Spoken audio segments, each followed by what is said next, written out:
Guys, thanks so much for clicking on today's video. Today we are reviewing the Backrooms film, which just released on Friday that I just saw. For a quick point of reference, I was never super into the Backrooms when they went super viral. I have seen the original short film, the one that started it all. I have seen that. But the big thing that drew me to this film was the behind the scenes. I have been following the story revolving the director of this film, Kane Parsons, for years now. Because the fact that all he did was create a great viral short film when he was 16 years old, and that led him to getting an A24 contract at 17, directing this movie at like 19, and now putting out a film that, from what I've read, has become the fourth highest grossing opening day for a horror movie of all time at only age 20, that is insane and insanely inspiring. And I also thought just the simple fact that A24 didn't just buy the rights from him to make a film, they actually hired the original creator to put his vision to the big screen. I thought that was really cool. Now, with having seen it, I had a lot of issues, but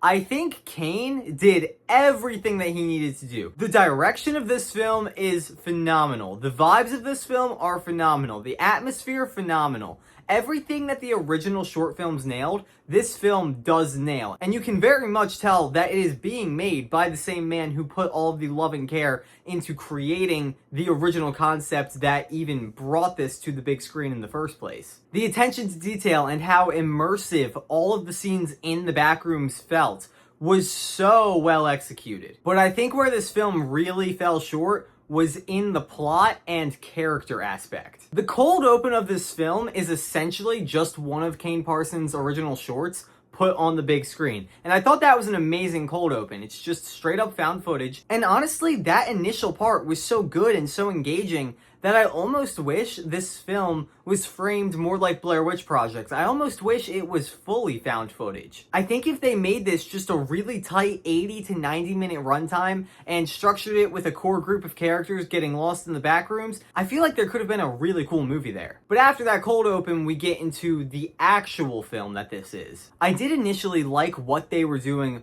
with the two lead characters of this film. I honestly quite enjoyed the first hour-ish of this film. I thought there was a lot of interesting setup with both our male and female lead, and they were both played by great actors and actresses. I mean, the latter was quite literally nominated for Best Actress at the Oscars this year. But I felt like that setup never really led to anything satisfying. This film felt like it had a weird push and pull between trying to just execute the Backrooms as well as they could, which those aspects, once again, they executed those as greatly as I think they could have done it. But then the other side of this film that it felt like they were trying to do was make it a character study. And while I do think they had interesting ideas going on with some of that, like I said, I don't think it was ever fully fleshed out and carried on in a way that brought us to a satisfying conclusion. There is a scene towards, I would guess, the middle of this film where it cuts to black. That entire sequence that led up to the cut to black, by the way, that was my favorite part of the movie, hands down. It felt like we were taking the vibes of the original shorts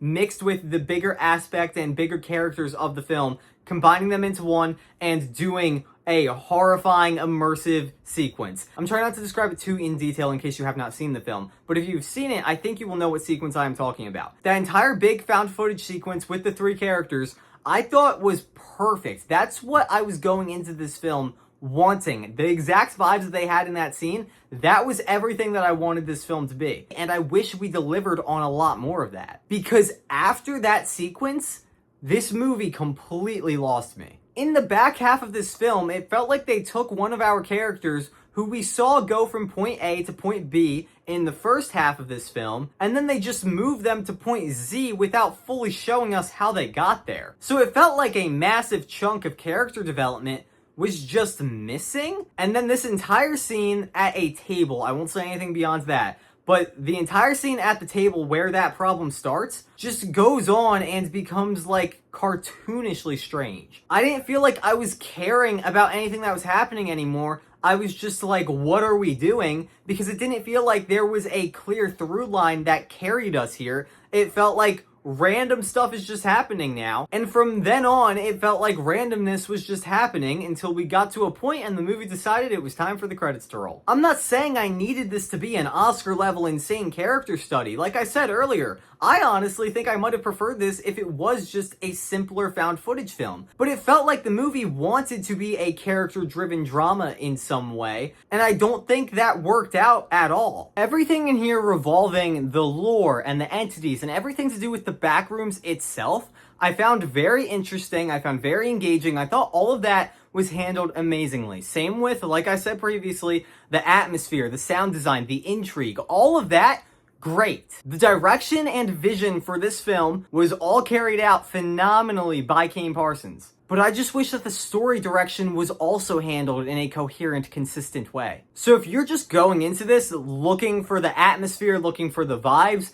yeah, you'll get what you want. But if you're going into this wanting a more full experience, like I said before, I never really felt like it had a great, clear through line to actually carry us from start to finish, which can lead to the film also feeling a little repetitive and boring in some aspects. The guy sitting next to me at the theater, quite literally, no exaggeration, was fully dozing off a few times. And while I personally was never that zoned out, I can understand how some people may, because to me, it almost felt like the narrative of the film itself was also zoning in and out in a way. Everything aside from the story here, I thought was great, but the level of how inconsistent I thought that story was did really hurt the film as a whole for me. But anyways, guys, that's all I got for today's video. If you enjoyed this video, please make sure to leave a like down below so that I can see that you enjoyed it. And if you're interested in seeing my full written review of Backrooms, or if you just want to see more of my opinions on film in general, please make sure to go follow me over on Letterboxd, which I will have linked down below. And until next time, I guess I'll see you in the movies. Bye!